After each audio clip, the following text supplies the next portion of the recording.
Bismillahirrahmanirrahim.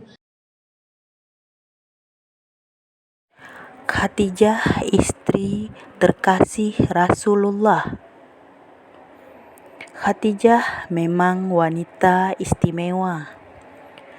2/3 wilayah Makkah adalah milik Siti Khadijah binti Khuwailid, istri pertama Rasulullah Sallallahu Alaihi Wasallam.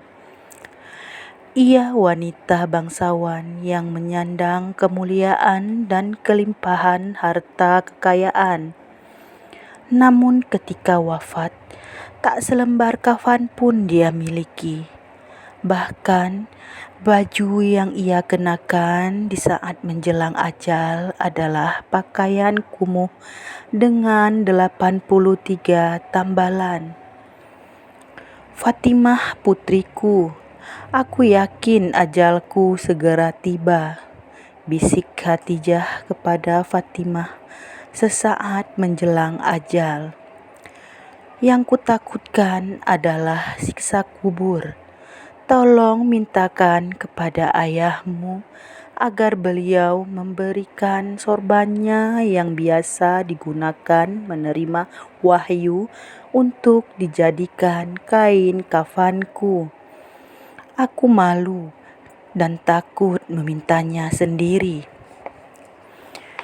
Mendengar itu, Rasulullah berkata, "Wahai Khadijah, Allah menitipkan salam kepadamu dan telah dipersiapkan tempatmu di surga." Siti Khadijah Ummul Mukminin, ibu kaum mukmin, pun kemudian menghembuskan nafas terakhirnya di pangkuan Rasulullah. Didekapnya sang istri itu dengan perasaan pilu yang teramat sangat. Tumpahlah air mata mulia Rasulullah dan semua yang ada di situ. Dalam suasana seperti itu, malaikat Jibril turun dari langit dengan mengucap salam dan membawa 5 kain kafan. Rasulullah menjawab salam Jibril, kemudian bertanya, "Untuk siapa sajakah kain kafan itu ya Jibril?" "Kafan ini untuk Khadijah, untuk engkau ya Rasulullah, untuk Fatimah, Ali dan Hasan," jawab Jibril yang tiba-tiba berhenti berkata, kemudian menangis. Rasulullah bertanya, "Kenapa ya Jibril?" "Cucumu yang satu, Husain, tidak memiliki kafan. Dia akan dibantai, tergeletak tanpa kafan dan tak dimandikan," jawab Jibril. Rasulullah berkata di dekat jasad Khadijah, "Wahai Khadijah, istriku sayang, demi Allah aku tak akan pernah mendapatkan istri sepertimu. Pengabdianmu kepada Islam dan diriku sungguh luar biasa. Allah Maha mengetahui semua amalanmu.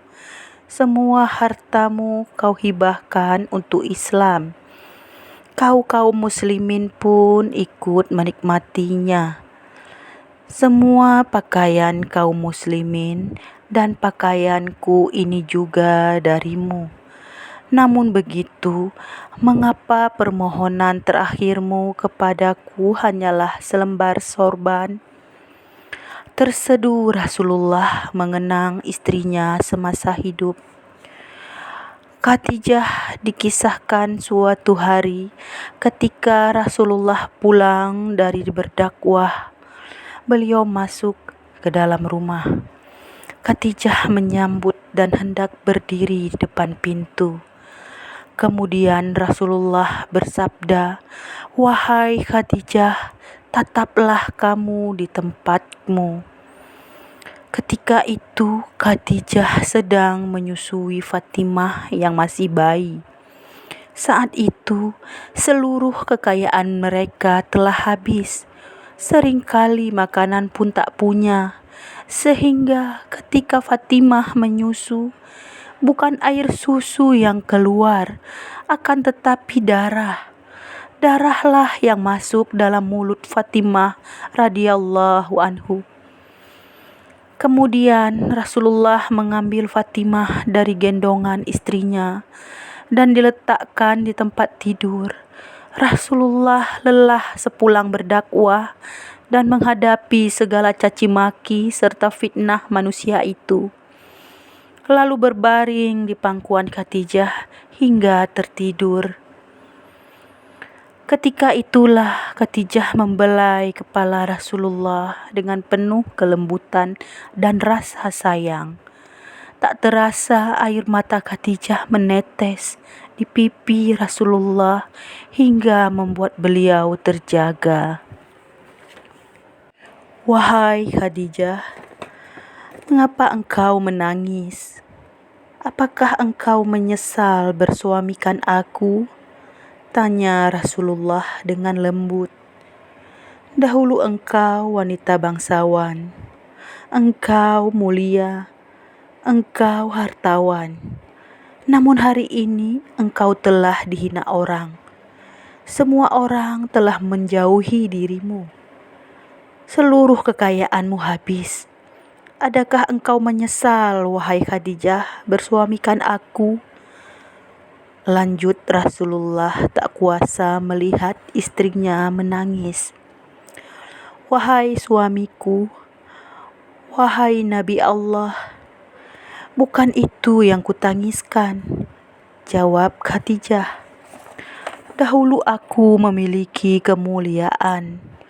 Kemuliaan itu telah aku serahkan untuk Allah dan Rasul-Nya. Dahulu aku adalah bangsawan. Kebangsawanan itu juga aku serahkan untuk Allah dan Rasul-Nya. Dahulu aku memiliki harta kekayaan. Seluruh kekayaan itu pun telah aku serahkan untuk Allah dan Rasul-Nya. Wahai Rasulullah, sekarang aku tak punya apa-apa lagi. Tetapi engkau masih terus memperjuangkan agama ini. Wahai Rasulullah, sekiranya nanti aku mati, sedangkan perjuanganmu belum selesai, sekiranya engkau hendak menyeberangi sebuah lautan, sekiranya engkau hendak menyeberangi sungai, namun engkau tidak memperoleh rakit ataupun jembatan, maka galilah lubang kuburku, ambillah tulang belulangku, jadikanlah sebagai jembatan bagimu untuk menyeberangi sungai itu, supaya engkau bisa berjumpa dengan manusia dan melanjutkan dakwahmu. Ingatlah mereka tentang kebesaran Allah. Ingatkan mereka kepada yang hak. Ajak mereka kepada Islam, wahai Rasulullah. Rasulullah pun tampak sedih. Oh Khadijah, ku sayang, kau meninggalkanku sendirian dalam perjuanganku. Siapa lagi yang akan membantuku? Aku ya Rasulullah, sahut Ali bin Abi Thalib, jawab menantu Rasulullah. Di samping jasad Siti Khadijah, Rasulullah kemudian berdoa kepada Allah. Ya Allah, ya ilahi Rabbi, limpahkanlah rahmatmu kepada Khadijahku yang selalu membantuku dalam menegakkan Islam, mempercayaiku pada saat orang lain menentangku, menyenangkanku pada saat orang lain menyusahkanku, menenteramkanku pada saat orang lain membuatku gelisah.